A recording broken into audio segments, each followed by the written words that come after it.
बिहार में बाबा की एंट्री पर बवाल मच गया।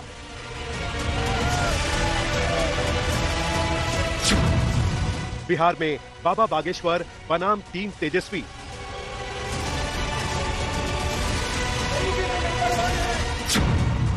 चुनाव का साल, बागेश्वर बाबा पर सवाल।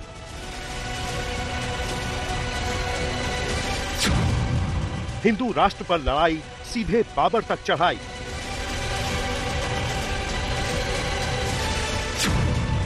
बिहार में बाबा बागेश्वर की विवाद कथा। बहुत लोगों को बिहार आने पर, हमारे आने पर बहुत पेट दर्द होता है।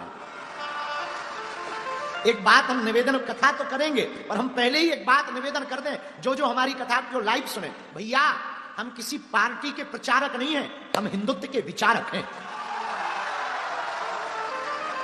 और दूसरी बात, राम के राष्ट्र में राम की कथा तुम रोक लोगे? ये राम का देश है, भगवान कृष्ण का देश है। हमारे तन में जब तक प्राण रहेंगे तब तक हम हिंदुओं के लिए जिएंगे और हिंदुओं के लिए मरेंगे। पर्ची वाले बागेश्वर बाबा बिहार क्या पहुंचे, सियासी बखेड़ा खड़ा हो गया। पहले लालू परिवार के गढ़ राघोपुर में बाबा बागेश्वर को जाने की इजाजत नहीं मिली। फिर गोपालगंज में बाबा की कथा शुरू होती, उससे पहले ही सियासी बवाल मच गया। बवाल की वजह है बागेश्वर बाबा का बाबर वाला बयान। ये देश राम लक्ष्मी माई का है, ये देश बाबर का नहीं, रघुवर का है। ये देश मेरे माई बाप, ये देश राम का है, ये देश कृष्ण का है, ये देश संतों का है, सुभाष चंद्र बोस का है। हमारा उद्देश्य ये है, जब तक हमारे तन में प्राण है, हम हिंदुओं के पक्ष में बोलेंगे, हिंदुओं को एक करके ही छोड़ेंगे। क्योंकि हमारी भारत माता के ऑलरेडी बहुत टुकड़े हो गए। अब भारत को हम बटने नहीं देंगे, अब हम हिंदुओं को घटने नहीं देंगे। आरजेडी का आरोप है कि बिहार में इसी साल चुनाव है, लिहाजा चुनाव में हिंदू मुसलमान वाली राजनीति के लिए बीजेपी ने बाबा बागेश्वर की बिहार में एंट्री करवाई है। आरजेडी के आरोप पर बीजेपी कुछ बोलती, उससे पहले ही बाबा बागेश्वर ने आर पार की लड़ाई का मोर्चा खोल दिया। ये देश किसका है हर कोई जानता है।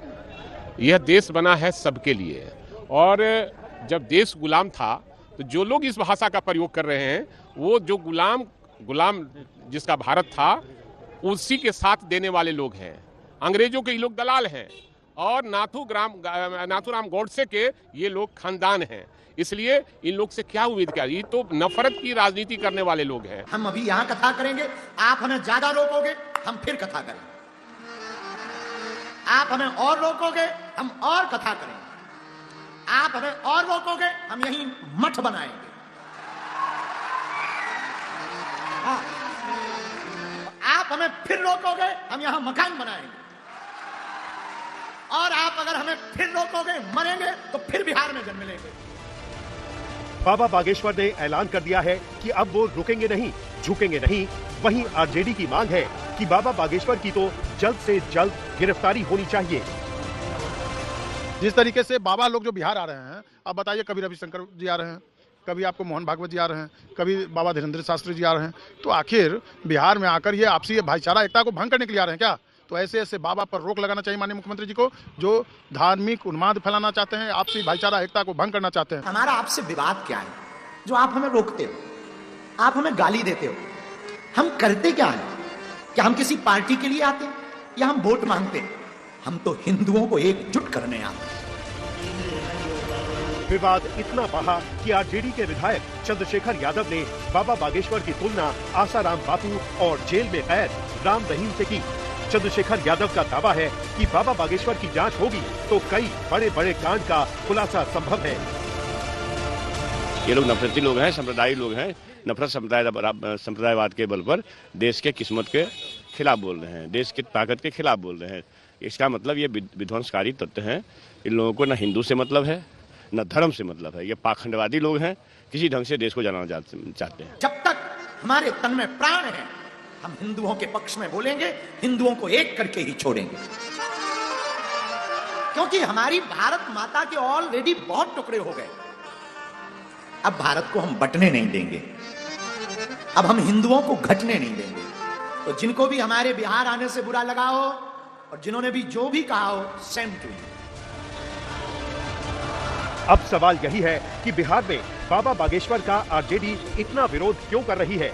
तो इसकी कई वजह मानी जा रही है। एक बड़ी वजह चुनावी साल में लालू के गढ़ यानी गोपालगंज से बाबा बागेश्वर की हिंदुओं को एकजुट करने की मुहिम। बिहार की वो धरती जहां जानकी मैया प्रकट हुई, बिहार की वो धरती जहां महात्मा बुद्ध प्रकट हुए, बिहार की वो धरती जो ज्ञान की भूमि है, बिहार की वो धरती जो भक्ति की भूमि है। और हम एक बात बहुत आप लोगों को देख के नहीं बोल रहे कि हम आपको मक्खन लगा रहे हैं, ना ना ना, एक बात हृदय से बोल रहे हैं। हिंदू राष्ट्र की आवाज कहीं से अगर उठेगी तो सबसे ज्यादा बिहार से ही पहले उठेगी। हाँ, ये पक्का है, ये हमारा भरोसा है, निजी कॉन्फिडेंस। बाबा ने यही ऐलान किया कि बिहार आने के पीछे बड़ा मकसद हिंदुओं को एकजुट करना है। ऐसे में आरजेडी को अंदर खाने डर है कि जातियों में बटे प्रदेश में हिंदू एकजुट हो सकते हैं और अगर हिंदुओं ने एकजुट होकर वोटिंग की तो सीधा नुकसान महागठबंधन को होगा, जबकि इसका सीधा फायदा बीजेपी को होगा। 65 से ज्यादा देश इस्लामिक है, 95 से ज्यादा देश ईसाइयों के, एक देश यहूदियों का है, एक देश बौद्धों का है। किसी भी देश से मुसलमानों को निकाला जाएगा तो 65 से ज्यादा मुस्लिम देश दोनों बाएं फैलाकर उनका स्वागत करेंगे। हिंदुओं को निकाल दिया जाएगा तो हिंदू कहां जाएगा? सबकी व्यवस्था है, हमारे हिंदुओं भाइयों की व्यवस्था कहां है?